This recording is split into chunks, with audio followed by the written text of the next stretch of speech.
어찌하여 바라보고만 있느냐라는 제목으로 함께 나누도록 하겠습니다. 창세기 41장에서 요셉이 애굽의 국무총리의 자리에 올라가게 되는 것, 그것까지 지난주일에 우리가 상고를 해보았습니다. 이제 파워포인트를 한 장 넘겨주시기 바랍니다. 저 사람의 사진이 저기 나오고 있는데 16세기 스페인의 탐험가인 후안 폰세 데 레온의 사진입니다. 당시 콜럼버스하고 같이 신대륙 그 탐험에 참여하기도 했던 사람인데요. 그 당시에 많은 사람들이 신대륙을 발견을 하고 그곳에서 금을 캐서 아주 그 졸지에 부자가 됐던 많은 사람들이 있었던 그 시절에 살았던 그 사람입니다.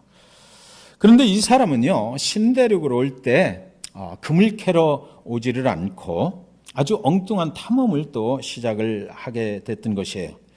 후안 폰세 데 레온은 금이 아니라 인간의 생명을 늙지 않고 자꾸만 젊어지게 만드는 그 생명의 샘을 찾겠다라고, 그것이 어딘가에는 신대륙 가운데 분명히 있을 것이다 라는 확신을 가지고 그 탐험을 시작했던 것입니다. 스페인 정부하고 내가 그 샘을 분명히 찾아낼 텐데 그 생명의 샘을 찾으면 나에게 독점 영어권을 주는 것으로 이렇게 계약을 하고, 그리고 나서 스페인에서 허락을 받아서 이 신대륙 탐험에 올랐습니다. 그가 가고자 했던 곳은 한 섬이었다라고 그래요. 그래서 오랜 동안 항해를 거쳐서 이제 신대륙에 도착을 할 때 1513년 3월이었습니다. 그곳에서 출발을 하고 이제 세 척의 배 그리고 200명의 병사들을 스페인 정부에서 받아가지고 마법의 샘을 찾아서 스페인을 떠났던 것이죠. 한 달 만에 이제 신대륙에 도착을 했는데 신대륙의 동남부에 도착을 하게 됐습니다.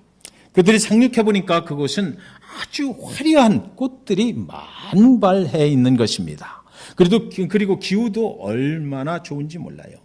그래서 그들이 대륙에 발을 딱 내딛는 그 날이 바로 스페인에서 보면은 부활절이었다라고 그럽니다. 그래서 그 부활의 꽃이다라고 이름을 짓고, 그들은 이곳에는 분명히 이제 이렇게 축복된 땅이니까 생명을 젊게 만들어버리고 평생 우리가 죽지 않고 계속해서 젊은 나이로 살 수 있는 그런 특이한 샘물이 있을 것이다 생각을 하고 병사들을 풀어서 이제 그곳에서 그 샘을 찾기 시작하는 것입니다. 저 사진이 바로 생명을 찾는 그 병사들의 모습이 그려진 사진입니다. 근데 그 신대륙이요, 여러분 중에 혹시나 어디인지 지금 감을 잡고 계신 분 혹시 계십니까? 어디인 것 같습니까? 신대륙은 바로 우리가 살고 있는 플로리다입니다. 그래서 플로리다는 그 의미가 꽃이 만발했다라는 그 플라워가 많이 이제 만발을 했다라는 그런 뜻을 가지고 있는 것이죠. 그곳에 도착한 후안 폰세 데 레온은 너무나 아름다운 꽃들에 반해서 이 땅의 이름을 우리가 플로리다라고 짓자. 그래서 이 플로리다가 그 이름이 그 사람이 지어 만든 것입니다.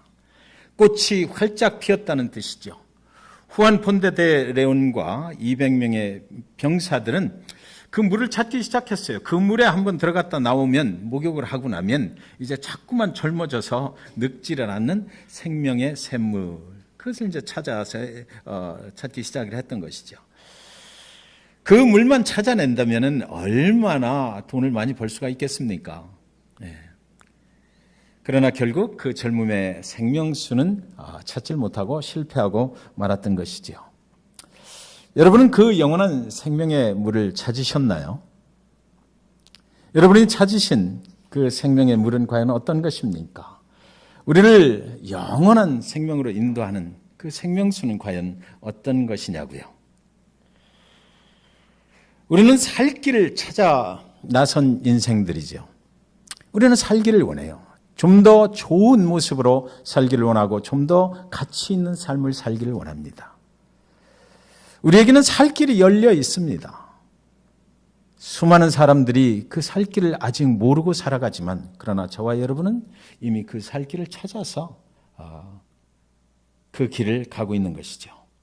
오늘 성경 말씀은 어떻게 시작을 하냐면 온 땅에 큰 기근이 들었다라고 이렇게 시작을 해요. 먹고 살 양식이 없어졌다는 것입니다. 기근이 들었어요. 그러니까 양식이 없다는 것이고 흉년이 7년 동안 계속됐어요. 그러니까 애굽 땅이라는 곳에 그동안 7년 동안 풍년이 들었습니다. 그러다가 이제 앞으로 7년 동안 계속해서 흉년이 드는 거예요.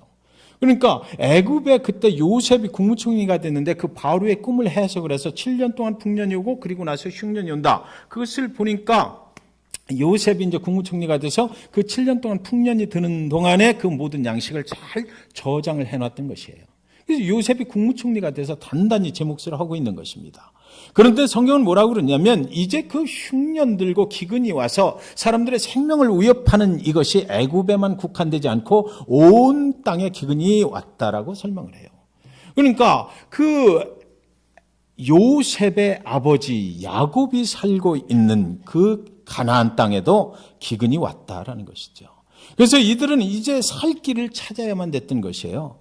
그래서 그 야곱은 그 가족을 인도해야 되니까 그 자녀들과 함께 살고 있었는데 이때부터 귀를 쫑긋 세우고 어디로 가면 살 수가 있는가 찾아내기 시작하는 것입니다. 그런데 어느 날 소식이 들려오는데 애굽에는 양식이 있다더라. 애굽으로 가면 살 수 있다. 그렇게 하고 많은 사람들이 줄을 지어서 피난의 행렬처럼 애굽으로 가고 있는 것입니다. 야곱의 가족들도 이제 애굽으로 가야만 살 수 있는 이런 상황이 된 거예요. 42장 1절 2절에 보면 그때 야곱이 애굽에 곡식이 있음을 보고 아들들에게 이르되 너희는 어찌하여 서로 바라보고만 있느냐. 야곱이 또 이르되 내가 들은즉 저희 애굽에 곡식이 있다 하니 너희는 그리로 가서 거기서 우리를 위하여 사오라. 그러면 우리가 살고 죽지 아니하리라. 지금 기근 앞에서 살고 죽는 것이 문제죠. 양식을 얻으면 사는 것이고 그렇지 않으면 죽는 것입니다. 그런데 이때 야곱이 말을 하기를 우리 가족이 전부 다 같이 애굽으로 내려가서 거기서 살면 된다라고 말하지 않아요. 야곱이 그 자녀들에게 말을 하기를 너희는 어찌하여 서로 바라보고만 있느냐 이렇게 말합니다. 지금의 상황은 기근이거든요. 자, 여러분의 가정에 기근이 왔다. 한번 생각해 보시기 바랍니다. 여러분이 근데 남편이요, 자녀들의 아버지예요. 가정을 책임져야 되는 그런 위치에 있으신 분들이다. 우리 남편분들하고 아빠들이 여기 계시지만 그런 위치에 있는 사람들이 기근이 왔을 때 그 가정의 갈 길을 결정을 해야 되잖아요. 그렇죠. 야곱이 바로 그런 사람, 그런 위치에 있었던 것이거든요. 그냥 가만히 있으면 이제 죽고 말 형편이 됐어요. 근데 애굽에 가면은 살 길이 있다. 거기는 양식이 있다라는 것을 알게 된 것입니다. 그곳에 가서 양식을 사오면 살 수 있다라고 이제 야곱이 말을 하는데 그러면 나는 집에 있을 테니까 너희는 갔다 오라 이렇게 말해요. 너희는 왜 서로 바라만 보고 있느냐. 야곱이 살 수 있는 길을 그 가족들에게 안내를 하는데 너희들이 가서 사오면 우리가 살 수 있더라. 이거를 하나님께 맡겨버리면 더 하나님의 위대하신 축복의 길로 쓰임받고 그 길을 갈 수 있는데도 말이죠. 야곱은 다른 아들들에게만 어찌하여 바라보고만 있느냐라고 말하는 것이에요. 그러니까 얘는 아니다 이거죠. 나는 얘를 지켜야 된다는 것입니다. 여러분 만약에 그 자녀들이 가서 애굽에 가서 돌아오지 않으면 어떻게 될까요? 한번 생각해 보셨어요? 돌아오지 않고 자기하고 베냐민만 거기 남아서 굶어 죽는 거예요, 여러분. 네, 그렇지 않아요.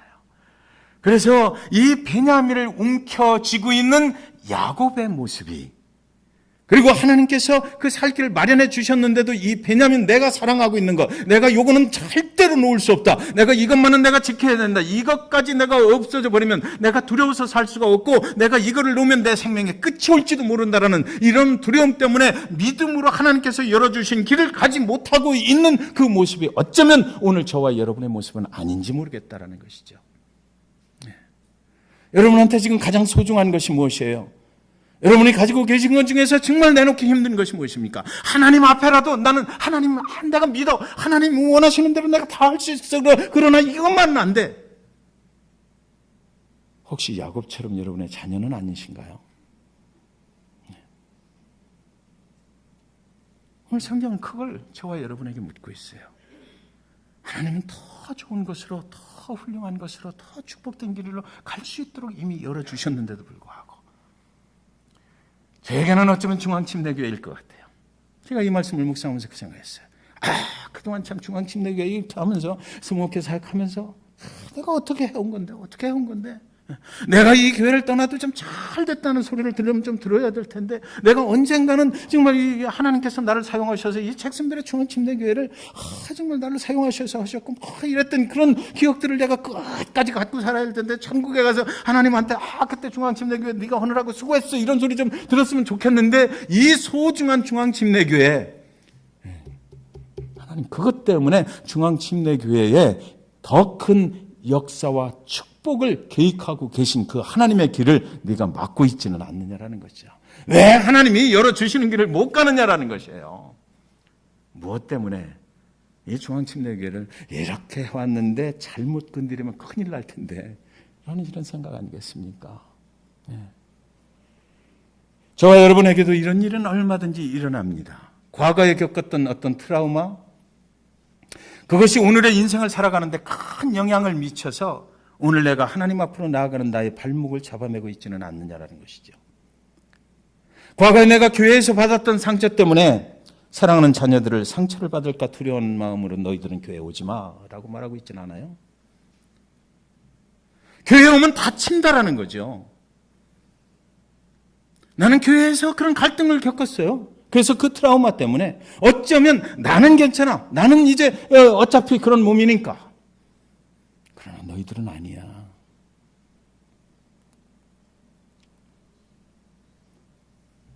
오늘 야곱은 사실은 한 가정을 믿음으로 책임지는 아버지이니까 다 함께 나를 따라 애굽으로 내려가자라고 해야 되는 것 아닙니까? 같이 가자. 다 툴툴 털고 일어서야 돼요. 애굽에 살 길이 있는데 왜 자신은 그곳으로 가지 않느냐?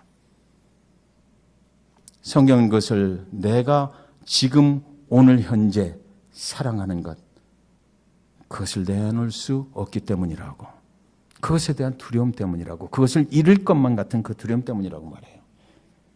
오늘 현실 속에 내가 이렇게 수고해서 이루어 놓은 나의 가정, 내 자녀, 아무리 살 길이 저기 있다 하더라도 그곳에서 그들이 혹시나 상처를 받을까 두려워하는 그것 때문에 나는 이것을 지켜야 된다는 그 생각이죠. 저와 여러분에게 이런 상처가 오늘 하나님 앞으로 나아가는데 두려움으로 작용을 한다면 여러분 이사야서 40장 31절 말씀을 한번 보시기 바랍니다. 오직 여호와를 앙망하는 자는 새 힘을 얻으리니, 앙망한다는 게 뭐예요? 여호와가 원하시는 길로 가기를 사모하는 거거든요. 그 자는 새 힘을 얻으리니 독수리가 날개치며 올라간 같을 것이요 다른 박질하여도 곤비하지 아니하겠고 걸어가도 피곤하지 아니하리로다 하는 것입니다. 이 말씀이 하나님의 말씀입니다. 이 말씀이 저와 여러분을 향하신 하나님의 말씀이에요. 새 힘을 주시겠다는 것이에요. 하나님을 의지하라, 하나님을 사모하라는 것이에요. 그분을 의지하고 앞으로 나아가면 독수리가 상공을 날아가는 것처럼 저와 여러분의 인생을 그분께서 붙잡아 주시고 살려주실 것, 그것을 믿으라라고 하나님의 말씀으로 우리를 도전하시는 것입니다. 세 번째로 어찌하여 바라보고만 있느냐라는 말씀은 오늘 저와 여러분을 향하신 하나님의 말씀이라고 생각합니다. 여러분, 한 어린 아이가 밴딩머신에서 동전을 넣고 코카콜라 병을 사는 거예요. 동전 넣고 코카콜라 딱 눌렀어요. 1불 25센트. 코카콜라 병이 뚝 떨어지는 소리가 납니다. 근데 떨어지다가 이게 밴딩머신이 고장이 난 거예요. 어딘가 툭 걸렸어요. 그래서 손을 집어넣는데 그 어린 소년의 손가락 끝에 이게 잡히는 거예요. 근데 완전히 떨어져야 이게 쉽게 끝날 텐데 중간에 멈춰버린 겁니다. 그러니까 그 소년이 그 손을 넣어가지고, 그걸 꽉 이제 움켜잡고 어떻게든지 해서 좀 빼내려고 그러는 겁니다. 그런데 도저히 안 되는 거예요. 하다 안 되니까 팔목이 아프니까 이제 울기 시작하는 거죠. 주변에 사람들이 막 모였어요. 사람들이 와서, 야, 빨리 빼라. 뒤에서 막 잡아주고 막 해도 도저히 안 돼요. 애는 막 울고. 그러다가 얼마 시간이 지나니까 아빠가 그 소식을 듣고 달려왔습니다. 그래서 아빠가 옆에 와서 그 소년에게 귓속말로 얘기를 해요. 예, 손을 펴. 손을 피면 되는 거예요. 그거 코카콜라 그거 움켜 잡고 있으니까 그게 빠져나오나요? 손이 안 빠져나오지. 손을 딱 놓으면 싹 하고 빠져나오는 것입니다.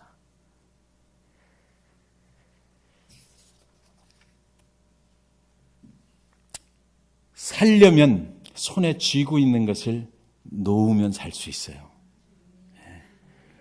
우리는 생각하기를 많은 것을 쥐면 더 잘 살 수 있다고 생각하거든요. 그러나 하나님은 생각하시기를 내 손에 있는 것을 놓으면 내가 채워주리라 그러셔요. 우리는 하나님이 함께 하신다고 그래요. 저와 여러분에게 하나님이 함께 하시고 교회 후에도 하나님이 함께 하신다고 우리는 말해요. 그런데 그래서 어떻게 됐다는 겁니까? 하나님이 저와 여러분하고 함께 하시면, 여러분의 가정에 함께 하시고 여러분의 인생 가운데 함께 하시면 그래서 어떻게 됐다는 거예요? 그 해답을 가지고 계십니까? 하나님이 당신의 인생에 함께 하심으로 어떤 일이 일어나고 있느냐 하는 것이 중요한 것이지 하나님이 함께 하시는 것만으로 중요한 것은 아니다 이거죠. 모든 인류를 위해서 예수 그리스도 그분께서 그의 생명을 주셨잖아요. 모든 인류를 위해서 주신 것 그것이 중요한 게 아니고 그 예수가 나와 무슨 관계가 있느냐, 그 예수가 나의 삶을 지금 어떻게 오늘 인도하고 있느냐라는 것이 중요한 것이죠. 그 예수로 인해서 나의 삶이 어떻게 변했느냐라는 거, 그 예수가 나의 발걸음을 어떻게 오늘 하루 인도하고 있느냐 이것이 중요하다는 것이에요. 여러분의 인생에 지금 그 예수로 인해서 무슨 일이 일어났느냐, 함께 하시는 하나님 그분으로 인해서 여러분의 인생은 지금 어느 길을 어떻게 가고 있느냐 그것이 중요한 것입니다. 잭슨빌 중앙침례교회에 하나님이 함께하고 계시다면, 그렇다면 잭슨빌 중앙침례교회는 하나님이 함께하심으로 지금 무슨 일이 여기 일어나고 있느냐라는 것이죠. 하나님이 함께하고 계셔도 그것으로 끝난다면, 그것으로 끝이라면, 아무 일도 일어나지 않는다면 하나님이 함께하시는 의미가 전혀 없는 것 아니겠느냐고요. 여러분, 저와 여러분의 인생 속에도 성경 속에 기록되어 있는 이 기근의 날들은 찾아와요. 재정적으로 어려움 겪을 수도 있어요. 잘 되던 사업이 잘 안 될 수도 있어요. 우리가 살고 있는 이곳이 꽃들이 만발한 플로리다라고 해도 여기도 겨울이 찾아오더라고요. 무더운 여름날이 또 있어요. 플로리다 살고 있는 이 축복의 땅에 살고 있는 저와 여러분에게도 계절은 바뀌더라고요. 기근이 올 때가 있는 거예요. 꽃이 만발할 때가 있고 시들 때가 있는 것이에요. 그러나 기근의 날들을 통해서 하나님은 우리의 길을 생명으로 인도한다라고 오늘 성경은 말씀하시길 원하시는 거거든요. 기근의 날들 속에서 오늘 성경의 기록에 보니까 애굽으로 가면 살 길이 있다라고 말해요. 거기 가면은 내 잃어버렸던 자녀 그 요셉이 거기서 국무총리가 돼갖고 너를 보살필 것이다. 그 고센이라는 그 목초가 우거진 그 땅으로 너희에게 살게 해줄 것이다. 그리고 거기서 400년이라는 오랜 동안 그들은 부흥하게 될 것이다. 그리고 나서도 그 땅에서 다시 모세를 세워서 그들을 출애굽 광야로 구원하는 그런 역사를 이루어 주셔서 절대로 하나님은 너희를 버리지 아니하실 것이다. 그 약속의 땅 가나안까지 온전히 들어가게 하실 것이다라는 것이거든요.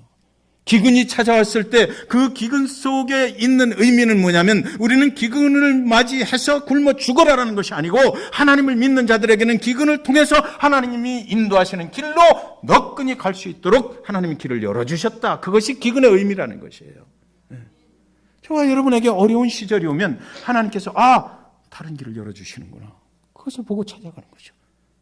그것을 보고 찾아갈 때 뭐예요? 우리의 과거 영매이면 갈 수 없어요. 오늘 현재 내가 정말 하나님보다 더 소중히 여기는 것이 있으면 갈 수 없어요. 그 모든 것들을 손에서 놓고 손을 펴고 우리는 그 살 길을 찾아가야 된다는 거죠. 거기에 축복의 길이 있는 것입니다. 여러분, 2000년 전 골고다 십자가에 달리신 예수가 우리를 향하여 하시는 말씀의 소리,